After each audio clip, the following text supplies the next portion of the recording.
Anak kecil itu mengangkat tangannya. Dia ingin memindahkan gunung di depannya.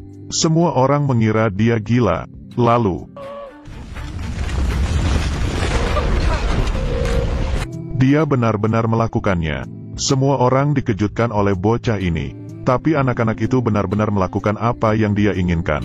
Apakah dia mendapatkan kekuatan? Sebelum itu, karena badannya yang pendek, selalu menjadi objek ejekan anak-anak lainnya.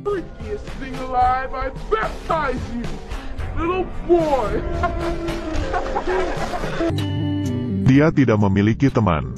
Dari kecil sampai dewasa, satu-satunya temannya adalah ayahnya. Ayahnya mengantarnya, memberinya pertemanan yang terhangat. Tapi itu di periode kedua. Kekacauan. Ayahnya harus ke baris depan untuk berpartisipasi. Anak kecil itu langsung bergegas pergi, memeluk kaki ayah itu erat-erat. Dia tidak mau meninggalkan ayahnya. Tapi itu tidak dapat mengubah apapun. Dia menggunakan uang simpanannya, membeli sepatu kesayangan ayahnya. Ada juga 2 tiket untuk pertunjukan sulap. Dia percaya bahwa ayahnya akan kembali kepadanya. Tapi ada polisi datang ke rumahnya, memberinya pesan. Ayahnya berpartisipasi dalam perang, ditangkap oleh Jepang. Tidak tahu masih hidup atau mati. Semangat keluarga ini langsung runtuh. Anak itu sangat kecil saat mendengar berita itu. Tidak mau makan atau berbicara. Dia pergi ke pertunjukan sulap itu sendirian. Di sini, anak laki-laki itu mendapatkan kembali kepercayaan dirinya. Pesulap mencari orang yang dapat membantunya, bekerja sama dengan pertunjukannya. Satu-satunya anak laki-laki yang tidak mengangkat tangannya dipilihnya. Pesulap memintanya untuk mengangkat tangannya, menghadapi botol di depannya. Pindahkan botol itu ke depanmu dengan kekuatan pikiranmu. Penonton terus menertawakannya. Tidak percaya dia bisa melakukannya. Wajah-wajah yang tertawa. Bocah laki-laki itu perlahan-lahan menurunkan tangannya. Tapi saat ini,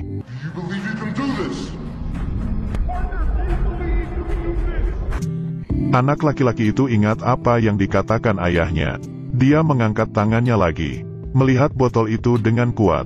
Aku bisa memindahkan botolnya. Botol itu bergerak ke depannya. Dia melakukannya. Penonton terdiam. Lalu ada tepuk tangan untuknya. Saat itu anak kecil itu mendengar pendeta berkata, "Jika kalian memiliki iman sebesar biji sesawi, kita bahkan bisa memindahkan gunung. Jika kalian bisa memindahkan gunung, maka tidak ada yang tidak mungkin. Biarkan kompetisi ini berakhir. Biarkan orang yang kita cintai kembali." Perumpamaan tentang iman. Lalu anak kecil itu menemukan cara untuk ayahnya kembali. Jadi dia benar-benar mencuri sebiji sesawi. Dia percaya, selama dia bisa memindahkan gunung, ayahnya bisa kembali kepadanya dari medan perang. Anak kecil itu memungut batu, melemparnya ke rumah, mengenai jendelanya. Kakaknya menyalakan sebuah molotov, siap untuk membakar rumah ini. Karena di rumah ini, hidup seorang orang Jepang. Mereka membenci orang Jepang. Karena ayah yang di medan perang ditangkap oleh orang Jepang. Toko ini juga menolak untuk melayani orang Jepang. Tapi tindakan mereka gagal. Kakaknya dimasukkan ke penjara. Adik laki-laki itu juga dibawa kepada pendeta untuk mengaku dosa. Anak kecil itu memberitahu pendeta, dia dapat memindahkan botol itu. Dia ingin kemampuan untuk memindahkan sebuah gunung. Pendeta itu meminta dia untuk menunjukkan dia memindahkan botol. Anak kecil itu mengangkat tangannya lagi.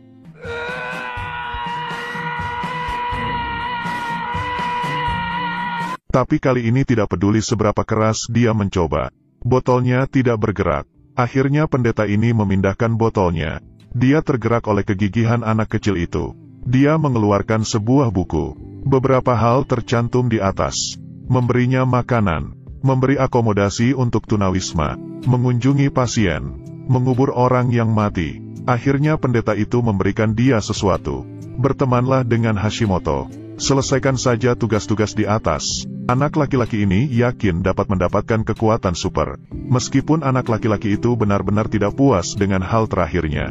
Tapi demi ayahnya, dia mengetuk pintu Hashimoto. Minta maaf apa yang dia lakukan sebelumnya. Tapi Hashimoto mengabaikannya. Dia membeli minuman lain untuk Hashimoto. Hashimoto berbalik dan membuangnya ke tempat sampah. Dia tidak menyerah.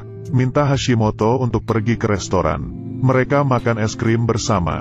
Saat ini anak kecil itu bertanya kepada Hashimoto, Bisakah dia mencoretnya dari daftar? Tapi Hashimoto tidak mau, karena dia tahu, anak laki-laki itu tidak menganggapnya sebagai teman sejati. Baru-baru ini, orang-orang di restoran mempermalukan Hashimoto. Dia tidak memelihara pertemanan ini. Hari ini anak kecil itu diganggu lagi, karena dia berjalan bersama dengan orang Jepang. Hashimoto melihatnya, membawanya pergi. Ketahui arti sebenarnya dari daftar ini, Hashimoto memutuskan untuk membantunya. Dia membawa bocah laki-laki itu ke rumah sakit untuk mengunjungi seorang pasien, mengingatkan untuk mengunjungi kakaknya di penjara, mengambil tunawisma. Secara bertahap mereka menyelesaikan hal-hal di daftar ini bersama-sama. Hashimoto benar-benar sudah menganggapnya teman. Diundang oleh seorang anak kecil, pulang untuk makan, dalam suasana yang cukup harmonis. Hashimoto mengatakan apa yang dia pikirkan di dalam hatinya. Aku memiliki wajah dari negara musuh. Tidak peduli, tapi di sini adalah rumahku. Tidak peduli aku bukan dari sini. Dan saat ini, dia mengambil pistol dan mengusir Hashimoto keluar dari rumahnya. Bocah itu tidak peduli dengan pandangan orang lain lagi. Dia menganggap Hashimoto benar-benar sebagai temannya. Tapi yang lain, semua menganggap Hashimoto sebagai musuh. Kakaknya juga sama, dia melihat adiknya dan musuhnya jalan bersama. Dia marah. Jika kamu ingin melakukan sesuatu untuk ayahmu, kalau aku bisa. Jika aku bisa mengembalikan ayah kembali. Tapi kakaknya tidak tahu, semua yang dilakukan anak kecil ini, semua untuk menguatkan imannya, supaya ayahnya kembali. Dia berjalan ke tengah jalan, melihat gunung itu. Dia mengangkat tangannya, berkonsentrasi ke gunung itu. Setelah mengerahkan semua kekuatannya, tanahnya bergetar besar, rumah-rumah juga mulai bergetar. Kemudian, semuanya kembali tenang. Anak laki-laki itu tercengang melihat tangannya. Dia benar-benar melakukannya. Semua orang terkejut olehnya. Mulai hari ini, anak laki-laki itu tambah percaya lagi. Dia bisa membawa ayahnya kembali. Dia berdiri di pantai, menghadap ke laut, mulai menggunakan sihirnya. Dia bertahan hari demi hari. Dia benar-benar percaya, ayahnya pasti akan kembali. Dia juga menjadi fokus perhatian semua orang. Mereka menyaksikan kegigihan bocah ini, tergerak oleh imannya. Akhirnya hari ini telah tiba. Wanita itu membaca berita di koran. Jam 5.50 kemarin, Hiroshima dihancurkan oleh bom atom. Kodenya Little Boy. Semua orang dengan senang hati memberitahu anak kecil itu, kamu melakukannya, tapi ayahnya tidak datang. Tapi pemberitahuan kematian, ayahnya mati di medan perang. Anak kecil itu di depan batu nisan, melihat foto ayahnya sangat menyakitkan. Memegang foto itu erat-erat di pelukannya. Dia tidak dapat menerimanya. Mengapa begitu banyak usaha? Ayahnya pergi selamanya, menyelesaikan hal terakhir di dalam daftar. Dia meninggalkan daftar itu untuk ayahnya. Dia memiliki keyakinan yang kuat, hanya tidak menduga, untuk mengucapkan selamat tinggal kepada ayahnya. Dia sering duduk sendirian di tepi pantai, merindukan ayahnya, juga menanggung ini diam-diam. Tiba-tiba seseorang datang ke rumahnya. Sebenarnya, informasi tentang ayahnya ada yang salah. Dia belum mati. Kakaknya mengangkatnya tinggi-tinggi. Kamu melakukannya, kamu melakukannya.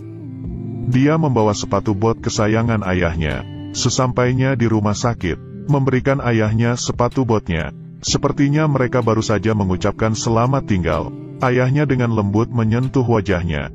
Dia menunjukkan senyum bahagia.